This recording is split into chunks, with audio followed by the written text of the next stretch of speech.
be a better example of that. Before we get started, please note that during this webinar, you're muted. If you have any questions or would like to communicate to the presenter or myself at any point, please use the chat box in the bottom bar of this window. Our presenter says, stop her at any time if we're on something that interests you so that we can get your question answered and kind of look at it on that particular screen. SIP is excited to show you a new service offering with our partners at Granicus, EngagementHQ. Some of you may know this product as Bang the Table. EngagementHQ has a highly functional online tool and capabilities to engage your community. I'd like to introduce Emily. She is our speaker today and plans to show us the solutions functionality, live examples, back-end statistics. Will you please introduce yourself, Emily? Hi, everyone. My name is Emily Alonzi. I am the sales representative for the state of Colorado with Bang the Table, who had recently been acquired by Granicus earlier this summer. What that means for the company is that with Granicus products and Bang the Table EHQ, we're going to have a lot of integration capabilities come down the road. So stay tuned for more details on that. But to talk a little bit about who Bang the Table is, what EngagementHQ is, we are a platform-based online solution where we help local governments bridge the gap between communicating and engaging with your residents. Our CEO at Bang the Table, he started the business back in 2008 in Australia, and he was a planner by trade, so he also worked in local government. He completely understood the frustrations when you have projects that are ongoing or new projects that you want to engage the residents on, hosting town halls and only having 3 or 5 people show up, and it's always the same people that show up. He saw that there was definitely a need for a dedicated online space where residents can go on this online space and see all the projects, all the conversations that are having within your community. So with that being said, just some further background on Bang the Table. We operate in 5 different countries and 4 continents.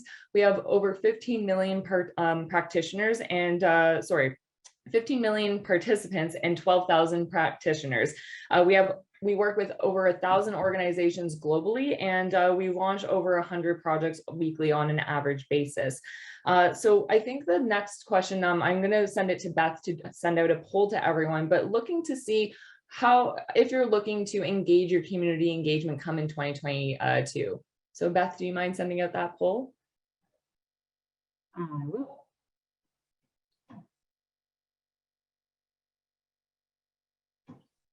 So we'll just give everyone a quick second to do the poll here.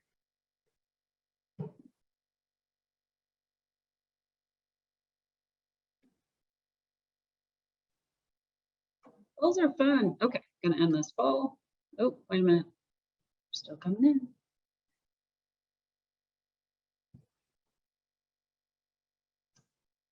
Awesome. Like to see the responses for 100%, 50%, really, really good numbers. So anything would be awesome too. Awesome. So I'm going to close that poll. And Beth, I think the next poll we're going to put out there is just to better understand what channels are you currently using to engage with your residents, with your community members. So Beth, perfect. And you can select all that apply here.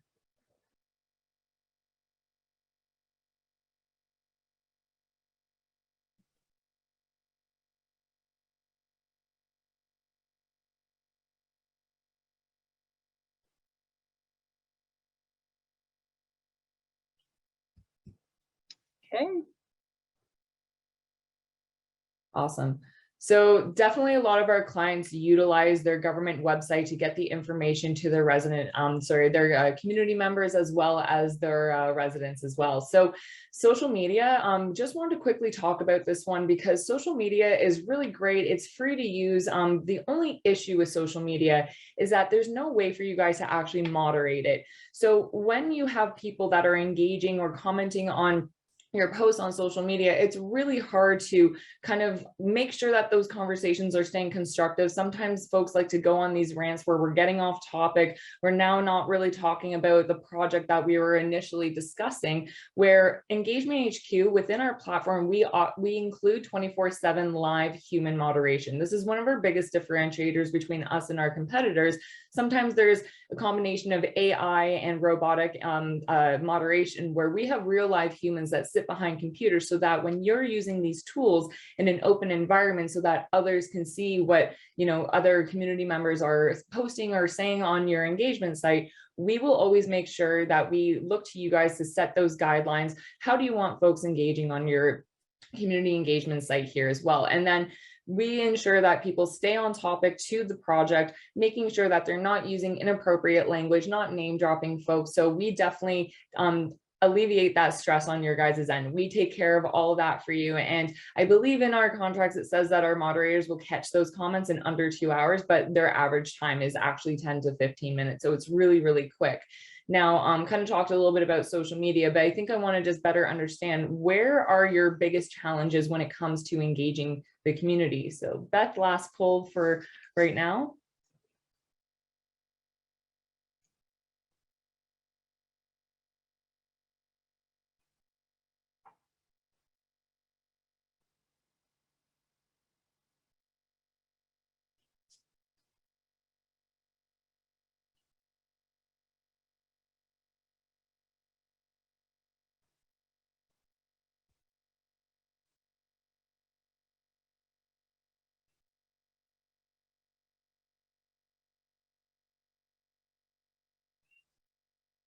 Great.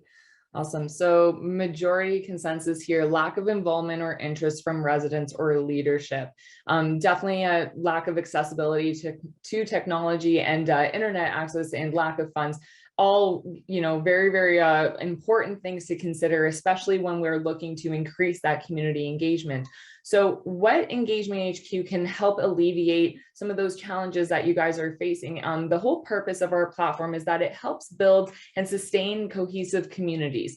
It creates that online space where it's 24/7 accessible, so that we understand, residents, community members, most of them have 9-to-5 jobs. A lot of them have families or just other priorities, maybe going to school, night school, whatever that may be. So Engagement HQ creates this space where people can hop on there at any point in time. If 12 a.m. is going to work for them, they can go on the engagement site at midnight. So it allows them to see all the community conversations, get involved, and it leads to improved outcomes, ensures access to the community empowerment, as well as helps the local governments to promote sustainable decisions.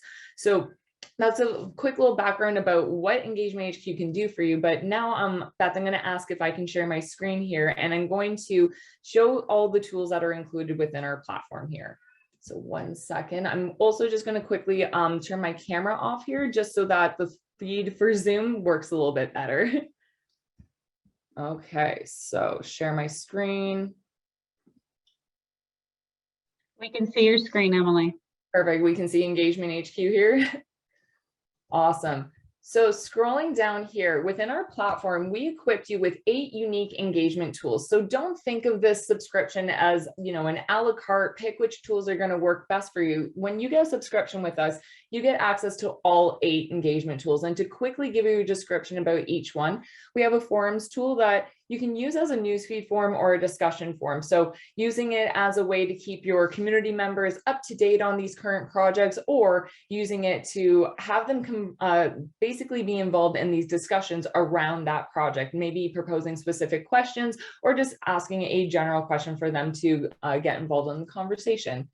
We then have an ideas tool, and this is a really fun, popular tool that gets used a lot. Think of it like a virtual post-it note where people can post ideas, again, either based on the project topic or a specific question that you're asking. Others can like, comment, and share on these ideas. And you also have the ability to allow people to share photo content within these ideas, maybe putting some imagery to reference what they're discussing or what idea they're proposing.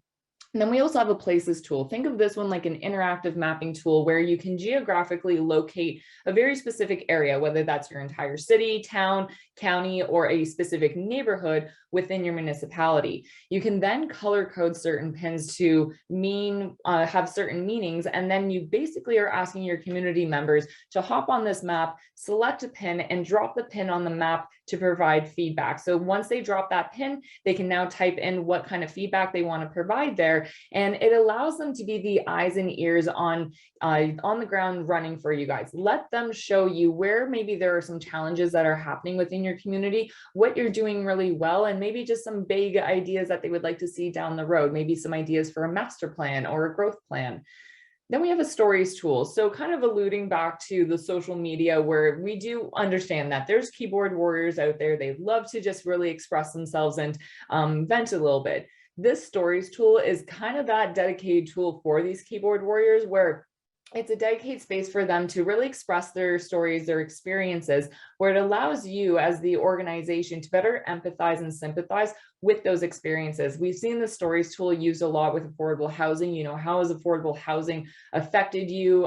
You know, maybe other topics that have affected people, really better understanding and deepening that understanding of where your residents are coming from. And again, with that moderation, we always make sure that if they want to go on that rant, it's going to stay constructive, and making sure that, you know, they're not using that inappropriate language either. Scrolling down, we have a guest book tool, just as it sounds, that dedicated space where people can come on here, drop a comment, drop a feedback, and it formats it in a collage formatting so that you can kind of view everyone that's participated in the guest book.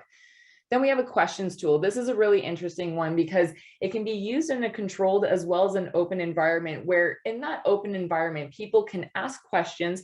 The question can get posted once you as the organization are ready to respond to that question. And you can start to become very transparent with your community on what others are asking, what your response is, and show that back and forth dialogue of those conversations. Maybe within your answers, you're also providing some information, documentation, pointing folks in the right direction where they can find more information.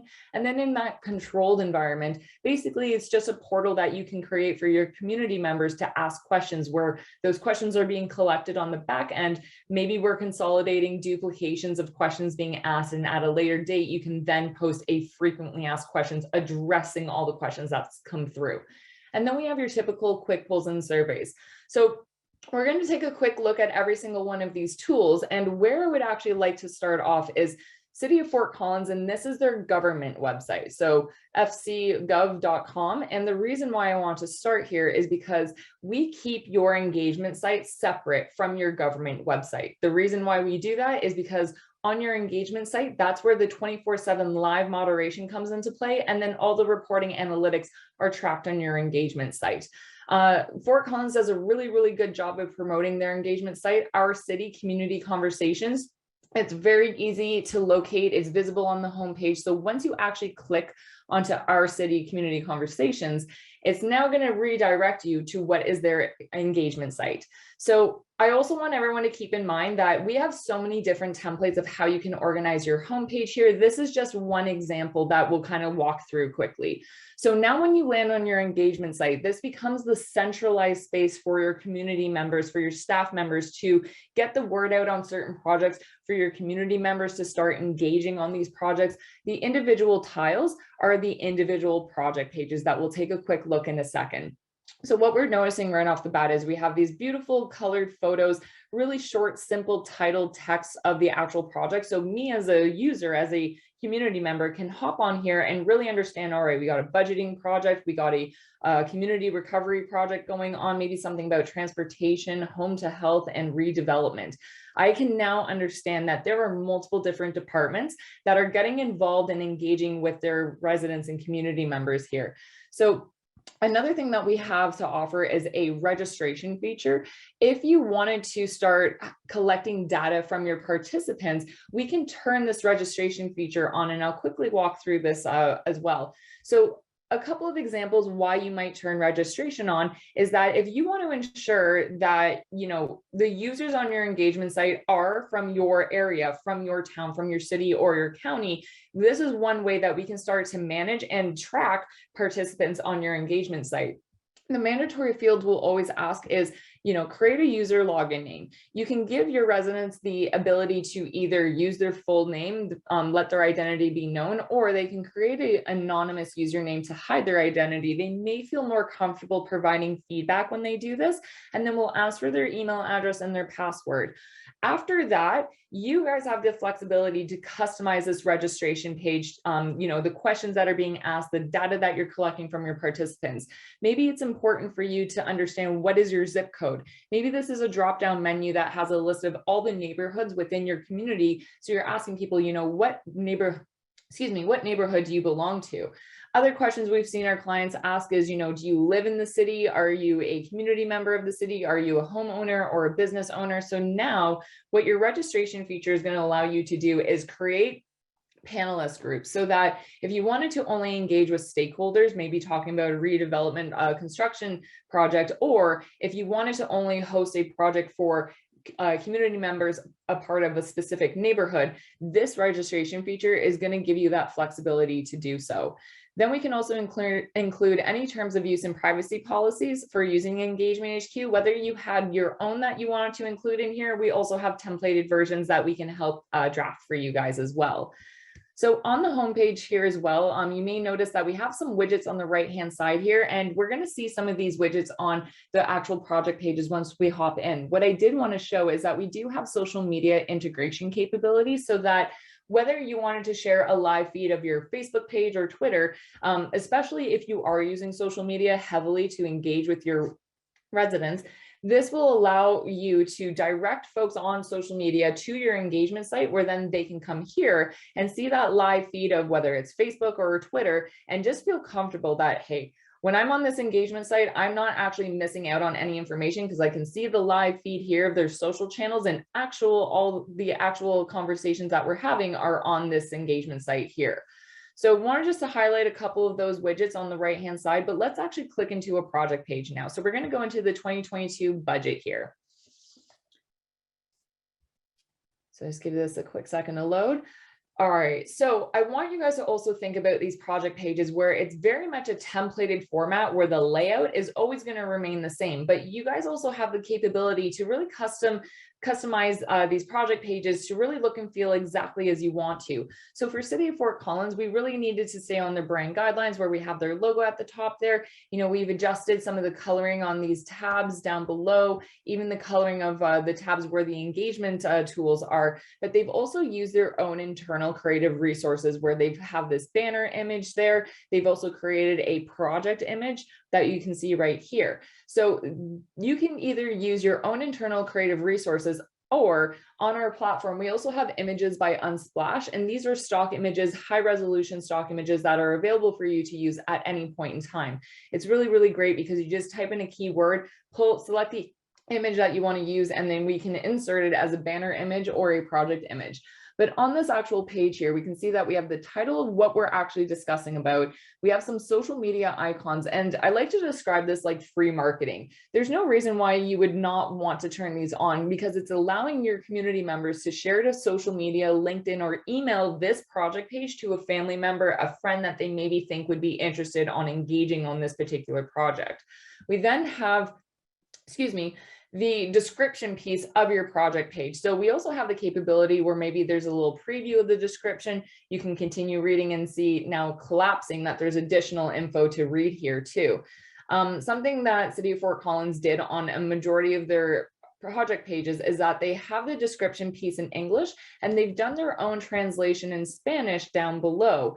Another feature that we have on EngagementHQ is translate this page with Google Translate, where you can now have the ability to make your entire engagement site bilingual, allowing people to select, which language would you like to translate this page in. You don't have to condense it down to just English and Spanish. You can make every language under the sun available for them to select. So I want just to demonstrate that very quickly. But within your description piece, this is the area of the who, what, where, when, why are we here? What are we talking about? What information do I need to be aware of before I start engaging? Scrolling down below, on these tabs are now where you can now insert these engagement tools. And before we get into the engagement tools, I did want to draw your attention back over to the right-hand side where we have some additional widgets we can look at. We can start to create a documents library. Any documentation that you want your community members to have easy access to, we can, and that is also related to your project page, we can start to create this documents library where it's easy, clickable, downloadable documents, whether that's PDF, Word document, or Excel document. We then can have a media library, so video content. If you guys had your own YouTube channel, Vimeo channel, we can easily embed these videos on the widget here as well. You can also include those videos in the description piece. So if you wanted to have a big video right in the middle of that description piece, we also have the capability to do that as well. Start to create some hyperlinks, frequently asked questions, maybe redirecting people to other pages on your engagement site where you do have that frequently asked questions page. Or maybe these are hyperlinks that point people into the right direction where information already lives on your government website. We can then start to include any key dates. So, when actionary items are happening, we can start to keep people in the know of when they are happening or what time frame they're happening. And if they want to click on that hyperlink to get more information, maybe this is a link to a Zoom town hall or workshop that people can register for as well. And this widget is my favorite. Who's listening? Let people know who is responsible for this project page, who's actually managing this project page, and can I maybe get a hold of them? You can include this information, phone number, email address, or maybe you're just putting a little profile picture with the person's name as well. Oops, sorry, I did not mean to click on that. The person's name as well as their title too. So this is just taking it one step further to make this project a little bit more personalized to allow your community members to know exactly who Lawrence is and who Amy is and what their roles are on this project. So we're going to see a couple of other different widgets as we go through the presentation here, but I'm going to just scroll back up to where our engagement tools are. And the first one that we're looking at is the newsfeed form. So very simple, very straightforward. This is a dedicated space again for you to keep your audience members up to date on what's happening within this project. As you can see here, we can include any kind of hyperlinks you would like to, maybe, again, to those YouTube channels, a Zoom recording of a town hall that happened in the past. You can also turn on this functionality that on your newsfeed feature, if you wanted people to have the ability to comment on this news feature or the news update that is being proposed, you can do that, but then we can also see other ones that don't have that capability. So you can start to customize where you want people to provide comments and maybe where you just want to provide the information for them as well. Here's a great example, including that video content within your actual newsfeed form. So I'm going to just scroll up to the top here again and just take a look at, we're going to skip over a couple of these tools just because I have some better examples to show you, but let's take a look at one thing. This is an example of the actual guestbook tool. So like I said, just that dedicated space where people can hop on here, drop a short comment, or as we can see, drop a very, very long comment. So there's no limitation to how long of a comment or short of a comment someone can provide. But again, the moderators will always make sure that these comments that are being published are, here's a perfect example, removed by moderator. So this is showing that someone was obviously stepping outside of the guidelines and being inappropriate with their comments. So that's what it will look like when the moderator removes a comment. And essentially what happens when this occurs is that both parties will be notified, hey, this comment's been removed because of X, Y, and Z. The individual that provided this comment, so this little user right there, will get a separate message that says, hey, listen, your feedback is very important to us. We do want to hear from you, but we do need you to stick within the guidelines on engaging within our site here. So please head over back to the project page and resubmit your feedback sticking within those guidelines as well. This was a great project. They got 4 pages of these guest book comments as well, but just want to show that as an example here. Emily, I have a question. Yeah. Okay, how difficult is it for a person to register and engage? Does it work with Zoom framework or? Oh, so to register to engage. So something about the registration that I guess I didn't go into too much detail on was that you guys have the flexibility to turn registration on or off at any point in time. You also have the flexibility on each one of these engagement tools, the different settings on allowing or not allowing unverified or has to be verified participants.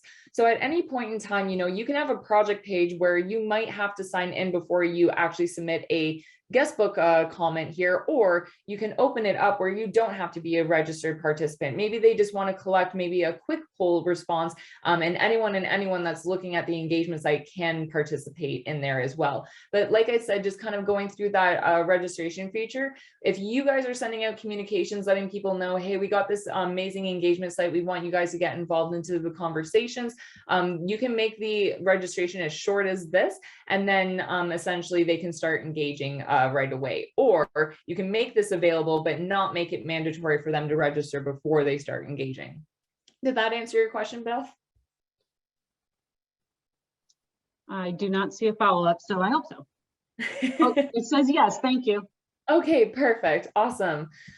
So the next site example I want to run over to was City of Denver. This is actually in conjunction with the city as well as the county too, but just want to show their different way of how they made their site very bilingual. They have this moving carousel banner where, again, they've done their own translations. So it's the same information, but just in different languages there as well. We can also notice too that this is a very different homepage layout. It's not similar to what we saw in City of Fort Collins. So we have the projects down here below, and also too, we have the flexibility that if you had any PowerPoints that you want people to preview, have access to, you can make this very easily accessible and have this little moving slide here as we see. So maybe, after you do certain consultations, engagements with your residents, you can also include maybe some stats, pie chart graphs, bar chart graphs based off of those consultations and the survey quick poll responses that you guys did. So I wanted to show that, and then click into their infrastructure project here. So we're going to take a look at the discussion forums, but what I want to really demonstrate on this infrastructure project is that we, like I said, can include any media that you want to in that description piece. So if we're talking about infrastructure, maybe being very specific with this mapping tool, and I do apologize, everyone, looks like my internet's just being a little slow and loading today, but you can start to include any maps in here. See, we can have that preview of that PowerPoint slide that we saw on the homepage on the actual project page. Here's a new little widget here, the timeline widget or the life cycle widget. Let people know where you currently are in the phase of your project here. And you can also be as vague or as detailed with these comments, the details on, step 1, 2, and 3. You can include the media content as well. And whenever you see a circle that's checked off, it means it's been completed. And if it was filled in like this, it's currently in progress. When it is blank, it is showing you what's to come ahead. So this is a really unique one that gets used a lot, the life cycle widget. But let's actually take a look at some of the different tools that City of Denver and County of Denver are using here. So let's go to the actual discussion forum. Perfect. So we can see right here, they've already proposed 2 questions for everyone to start engaging on. When do you think Denver's future, or when you think of Denver's future, what do you imagine? How can infrastructure support that vision over the next 5 years? And essentially, we can now come onto this page and see that we have people that are now proposing maybe their response to those questions. If someone actually proposed their response and someone wanted to comment on this, we can now see the thread of everyone that has now commented on that person's discussion. So we're now starting to see our community members really get involved in that conversation, not only with one another, but also the city and county have the opportunity to also hop on here and maybe just comment on these folks' discussion saying, hey, this is a really good idea, or we never thought about this. That's something that we should consider into our master plan or the infrastructure plan. So this almost starts to look a little bit like an email thread when others are commenting on each other's discussion forums here as well. Now, something a little bit different I want to show you with Guiding Golden. They are also using the discussion forums for their infrastructure project or land use project here. And they also included a little imagery of the map where they want people to provide feedback. So this was on their main project page, just like we saw in City of Denver. And then also down below, this is what their discussion forums looks like. They have also included the ability where people can maybe share these comments to those social channels. You can also include a liking, disliking system. So this will help you gauge that when someone's proposing a comment, do people agree with it or are they disagreeing with it too? And just a little bit of a different layout when others want to reply or turn it into a thread of each other's discussions here as well. Awesome. So that's just a quick overview of our discussion forums. Now I'm going to show you what the difference is between a discussion forum and our stories tool. So going to Buena Vista, Colorado, this is a brand new engagement site. They just launched in November. So, definitely their engagement was very, very low, and they were looking for different unique ways to really increase community engagement online, and also just going a little bit deeper in terms of how they engage their residents as well. So couple new little widgets that we see on the right hand side here. Stay informed. So stay informed is separate from your registration feature. Stay informed allows your audience members to subscribe to this project page to receive updates. So every time a new survey is posted, a new quick poll is posted, it's going to prompt you that, hey, we got 5 members of your community that would like to receive updates. Let's send them an email communication saying, hey, we got this new survey that you guys might be interested in. Head over here now to start participating. Important links, so very similar to the frequently asked questions links, but down below, this is now where we have the stories tool. So tell your story, and really kind of diving a little bit deeper in terms of, what do you guys want to talk about? What are some topics or challenges that maybe we haven't discussed previously that we need to reconsider? So clicking into here on as the stories tool example. So like I said, this is that dedicated space where we can see that, Early Childhood Services Corp, they've actually came onto Buena Vista's engagement site here, and they've just provided their little story here as well. So they've also included some images. This is just some of the capabilities that a user also has where, it doesn't just have to necessarily be text format. They can also include some hyperlinks, some images there as well. So I just wanted to kind of show this as an example, but what we can notice is that there's no threads happening down below. There's actually no portal that gives people the ability to comment on these stories, so that if you just wanted that dedicated space so that people feel that they're heard, that they're really getting off of their chest what they need to, and that they have that dedicated space where they're not being interrupted. This is essentially the difference between the stories tool as well as the discussion forums. So I'm going to just hop back over onto the main project page here, and I want to show you their survey example, because this is a survey example where they are making it mandatory that you have to sign in before you even partake in this survey. So when I go click on take survey, I'm going to see this message that I need to sign in. You need to be signed in to take this survey. So that's one way that you can start to manage your survey responses. Now, if you wanted to use the survey in an open environment, here's a quick example talking about curbside mixed recycling survey. So here's what it would look like in that open format. And we also have skip logic technology, so that if I answer no on this question, it's basically going to tell me you're done with the survey. If I say yes, it's now going to extend to the next question. And based off of my responses, now it's going to keep opening the following question for me to now respond to. So these are just a couple of examples of the different question types, select all that apply, multiple choice, give us a rating based off of these different categories. What's the most important to least important for you guys? Multiple choice, like I said, text box. So we have 14 different question types that you can include within your survey. Drop down menus, or type in your postal code. We do have drop down menus. So 14 different question types, but you have unlimited access to how many questions you include within your survey. So it's pretty standard, but this is just a quick preview of what our survey looks like here. And then I wanted to show you guys an example of our quick polls. All right, so Westvale master plan here. Scrolling down, I really love this project page, because something that they did here is that they have a little introduction. We got that description piece, who, what, where, when, why. And then these individual tiles here are actual links to those specifics about the project. Do you want to learn more about the project? Where is Westvale? Let's talk about the public engagement opportunities, maybe talking about transportation mobility. So again, if I just click into any of those tiles, it's now going to bring me to the page that provides additional information on this particular project.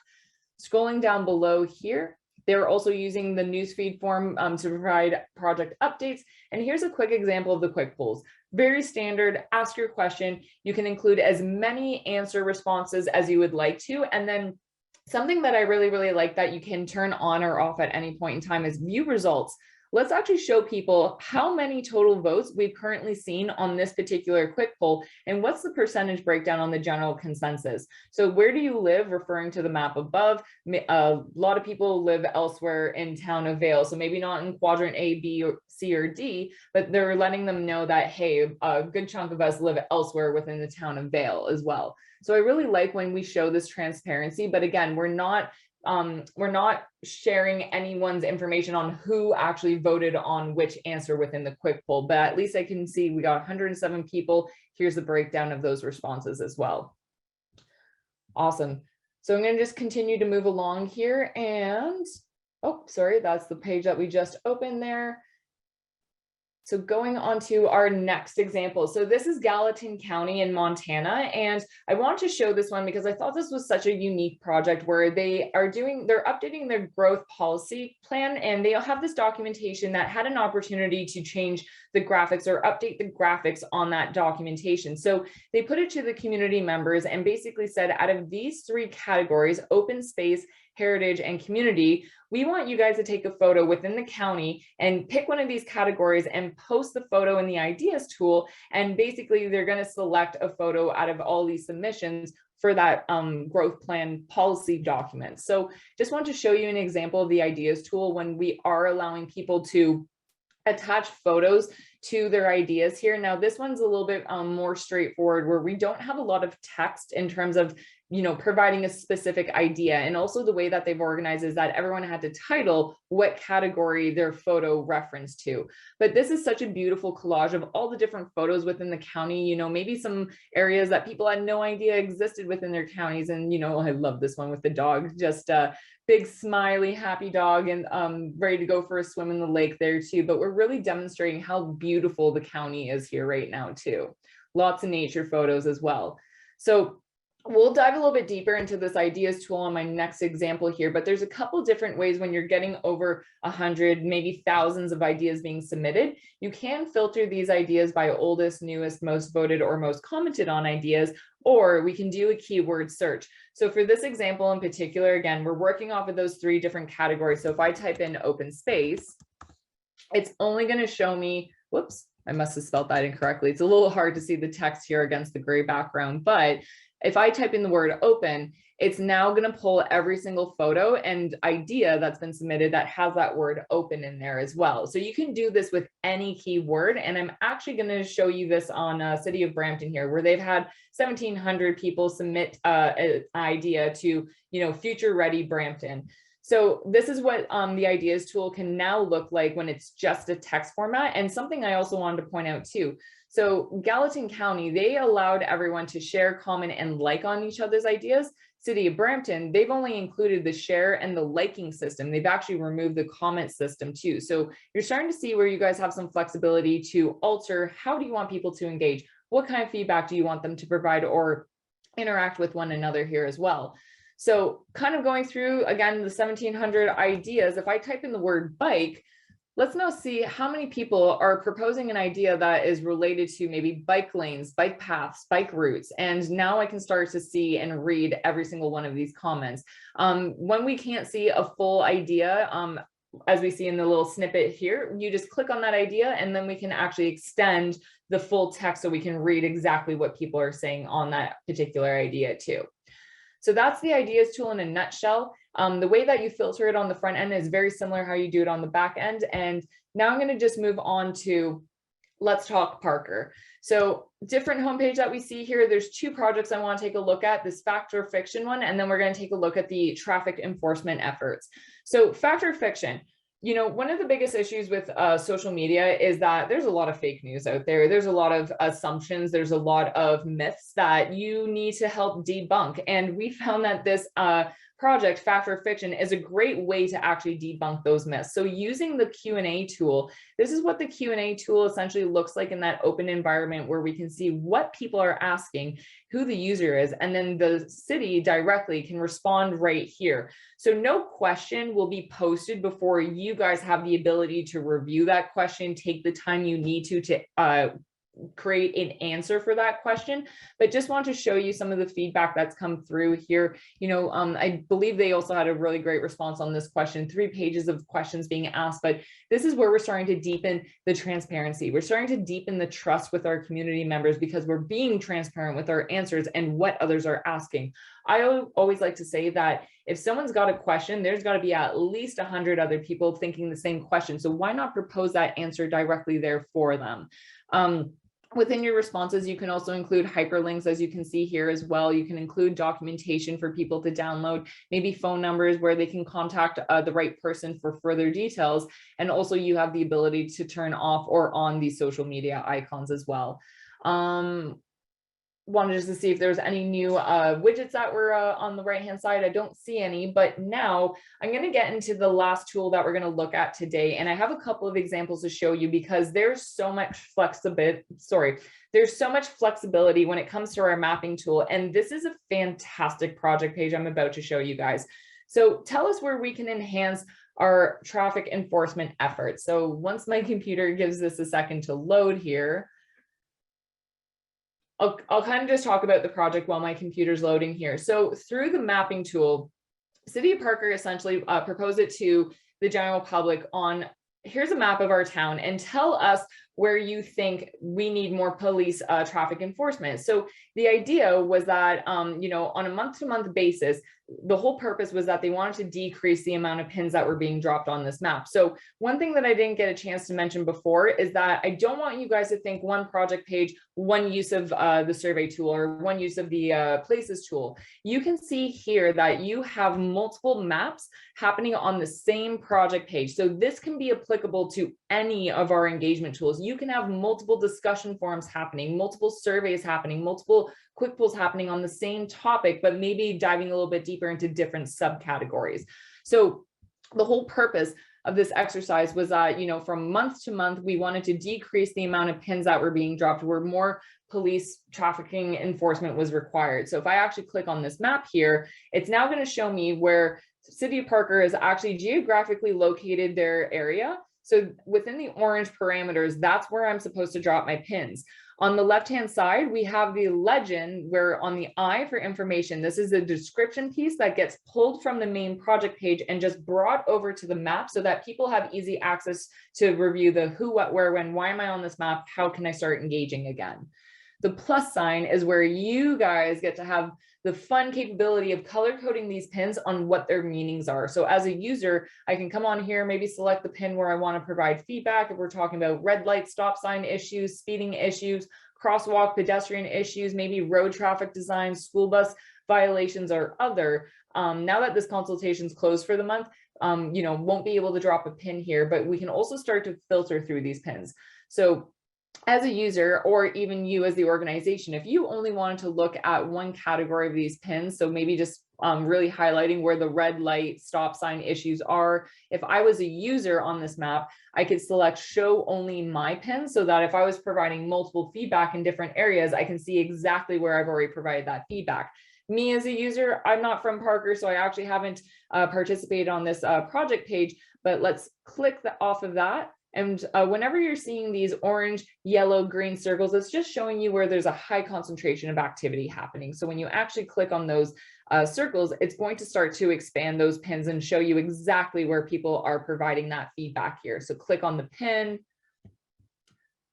Traffic stop on May 18th at this time. So we can see who the user was. Maybe there is an issue happening at that specific date and time. And then if we click on another one, hold on, let's take a look here. There we go. So this is actually a perfect example because someone's providing some feedback and they're also attaching the photo to that feedback. So this is again where you have the capability to allow your users to attach imagery referencing what they're talking about. This location is where I saw a rollover accident because the poor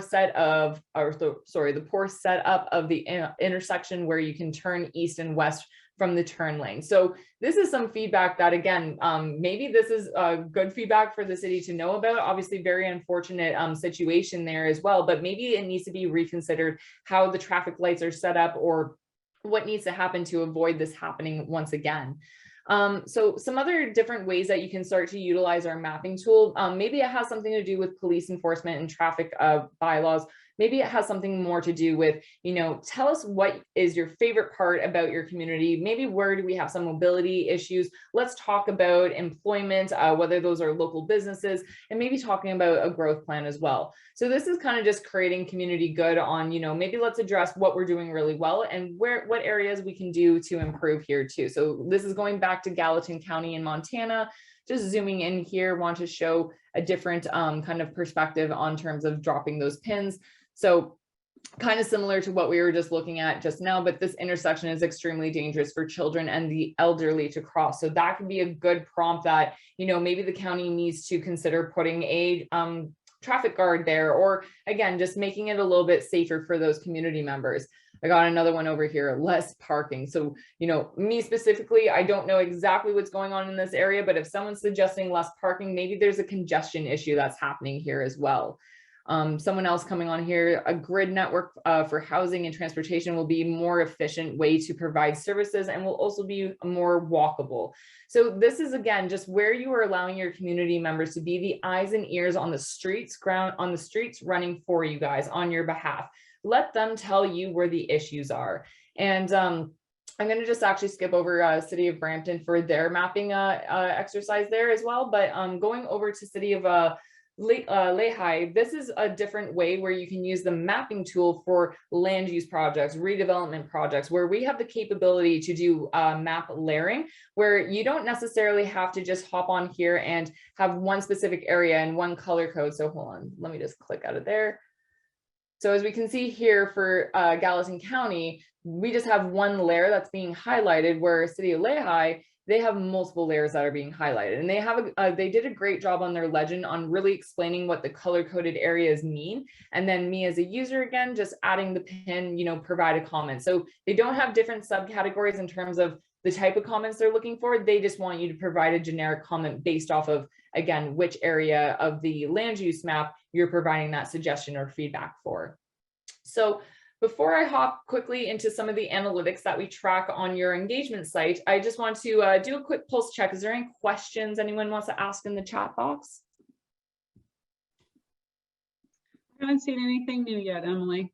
All right, perfect. So now I'm going to hop into the backend dashboard, and we're not going to do a crazy deep dive into the dashboard because, as you can see here, there's a lot of things that we can go through, but I think the most important one that we want to look at is the actual reporting analytics. So when you get a subscription of EngagementHQ, we equipped you guys with this dashboard. This dashboard is where you build out your project pages, where you can review your participants, your registered participants information. You can send newsletters outside of your dashboard here. This is all the reporting, so we can look at project reports, tool reports, text analysis, sentiment summary, so that, if you had an ideas tool, we can tell you exactly out of all the ideas that have been submitted, how many were negative, positive, neutral, or mixed, and show you that percentage breakdown. Survey analysis, and we can also help you build custom reports within this dashboard. The engagement managers are fantastic for this piece, that if you had a specific pie chart, bar chart, graph that you wanted to create in here, we can help do that for you guys as well. So at any point in time on your dashboard, you have the ability to download these reports in PDF and Excel document. There's no limit to how many times you can download these reports. If you wanted to download a report 100 times in a single day, you absolutely can do that. The traffic, we're going to talk a little bit about our visitor summary. So between your page views and your visitors, start to see when you guys are tracking trends, on a daily or a monthly basis. Why are we seeing spike in activity on certain days? Did we just launch a new project? Did we send out a new e-blast that is directing people to that project page? Is something happening in the news that's directing people to our engagement site? Really pay attention to those trends. And then let's take a look at the source of our traffic, visited by which channels. So this is really great for marketing as well, because we can tell you, what channels are working really well for you guys and which ones aren't, so that maybe you guys can re-strategize on how you want to get the word out and reach your community members. So we can tell you who comes directly to your engagement site, hops into a web browser, types in that unique URL name. If you're posting any links on social media, Twitter, Instagram, Facebook, we can track that. Any newsletter e-blast that you send out that has that unique URL name, we track that as well. Any Google search engines, other search engines, your government website. So just like we saw on City of Fort Collins, when people click on that link to go to your engagement site, we can track how many came from your actual government website. And remember all those social media icons on the actual project page that allow people to share the project? That is what referrals is referencing to. How many times someone referred your project page to another individual.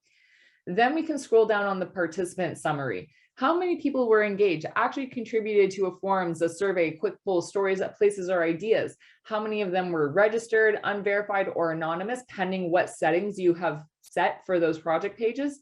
And then how many people were informed? So on the right-hand side, that dedicated space that allows you guys to just provide additional information in relation to the project page for your audience members. We can tell you how many people viewed a video or a photo, downloaded a document, looked at your key dates, maybe looked at your timeline widget. And then the last one is aware. How many people landed on your project page? These folks are not particularly engaging on the tools. They're not looking at your widgets, but they have landed on your project page, and we can make the assumption that they've read the description piece of your project page. So they are aware of what's going on, but they're maybe just not ready to start engaging just yet. Scrolling down here, we can just go a little bit more into detail on the individual engagement tools and summaries. So, you know, on the forums tool, how many forums you currently have published on your engagement site, how many contributors have participated on those forums. So you can start to get some of these analytics on an individual tool basis as well. And we're kind of looking at our demo site as a whole. So if you really want to focus in on one particular project, all you got to do is do this click on this drop down menu. Look at all your projects that are currently published. So these are ones that are living and live on your homepage. So right now we're looking at all of them. Deselect that one, select the project that you want to focus in on, and essentially click out of there, adjust your timeline. So all time, 7 days, 30 days, or custom, and then hit update. And essentially it's going to pull this report for you on just that one particular project page that we were looking at there as well. So that's very high level, kind of just scraping the surface of some of the reporting analytics that we have to offer within our dashboard. And that kind of concludes and wraps up our demonstration here today. So I'm going to just quickly stop sharing my screen for now and want to propose, you know, anyone that has any questions regarding the platform, some of the tools, functionalities, capabilities, feel free to ask away in the chat there as well. And I'm more than happy to address them as they come through.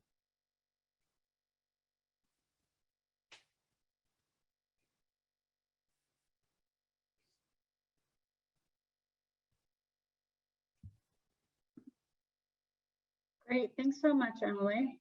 You're so welcome. Love the tool. Do we have any other questions? I see we still have a few people on the line, so it was pretty in-depth. Oh, here we go. Here comes one.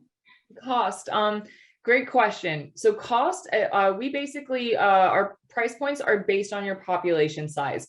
We're never going to make a small community's population pay the same amount as what, you know, City of Denver is paying. So it's really based on your population size, what that, you know, what the audience member is going to be. We need to better understand what kind of traffic is going to be directed to your engagement site and what level of moderation is going to be needed. So those are kind of the factors that go into pricing. And Kathleen, maybe you and I can connect offline and get a little bit more specific in terms of what that pricing would look like for you too.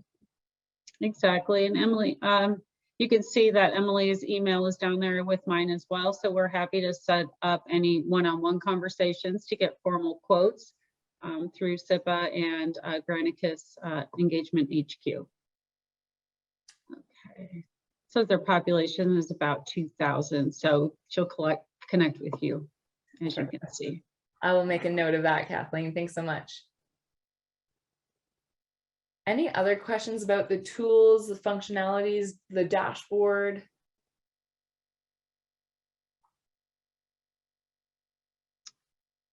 Well, seeing no others, I want to thank you for joining us for Webinar Wednesday. We appreciate your feedback. I think there's going to be a survey at the end. As you all know, I don't usually do the webinars. So if a survey pops up, I'd love for you to do it. And if you didn't, I messed it up. So Hopefully it'll come through. Can you send a copy of the webinar? Yes, I will have a recording of the webinar. It'll be ready tomorrow. I'm sure of that. Anything else? Oh, thank you all so much. We appreciate it, and we hope you have a very happy holiday season. Thanks so much for the opportunity to speak with everyone. Just echoing what Beth said, I hope everyone has a happy holidays, happy New Year's ahead, and hope to talk to you guys soon.